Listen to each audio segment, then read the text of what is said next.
ഞാനും നിങ്ങളും നമ്മൾ ഓരോരുത്തരും നാളേക്ക് വേണ്ടിയുള്ള പരക്കം പാച്ചിലിലാണ്. എന്തെങ്കിലുമൊക്കെ സമ്പാദിക്കണ്ടേ, എന്തെങ്കിലുമൊക്കെ കൂട്ടിവയ്ക്കണ്ടേ, എന്നാൽ മാത്രമല്ലേ നാളെ എന്നുള്ള ഒരു സ്വപ്നം യാഥാർത്ഥ്യമാകുള്ളൂ. ശരിയാണ്, എല്ലാവരും പറയും നാളേക്ക് വേണ്ടിയാണ് ജീവിക്കുന്നത്. ഇന്ന് ഞാൻ അധ്വാനിക്കുന്നതെല്ലാം നാളെയുടെ എൻ്റെ സന്തോഷത്തിന് വേണ്ടിയാണെന്ന്.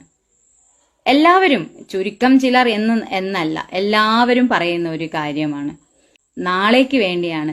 നാളെ ഞാൻ സന്തോഷിക്കും, നാളെ എൻ്റെ ജീവിതത്തിൽ സമാധാനമുണ്ടാകും, നാളെ ഞാൻ എൻ്റെ ഇഷ്ടം പോലെ എൻ്റെ ഇഷ്ടത്തിനനുസരിച്ച് ജീവിക്കും.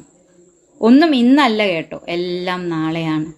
ഇന്ന് സന്തോഷത്തോടെ സമാധാനത്തോടെ ആസ്വദിച്ച് ചിരിച്ചുകൊണ്ട് ജീവിക്കുക.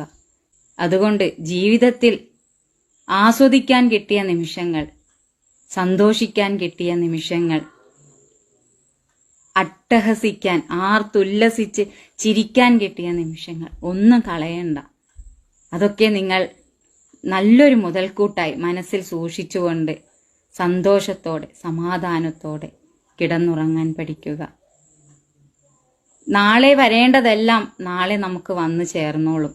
പക്ഷേ ഇന്നത്തെ മാറ്റി നിർത്തിക്കൊണ്ടുള്ള നാളെയുടെ കാത്തിരിപ്പ് അതൊരിക്കലും വേണ്ട. ഓരോ നിമിഷവും സന്തോഷിക്കൂ. എപ്പോഴാണ് നമ്മുടെ ജീവൻ നമ്മൾ പോലും അറിയാതെ നമ്മളിൽ നിന്ന് അകന്നു പോകുന്നതെന്ന് പറയുവാൻ ദൈവത്തിനു പോലും കഴിയില്ല.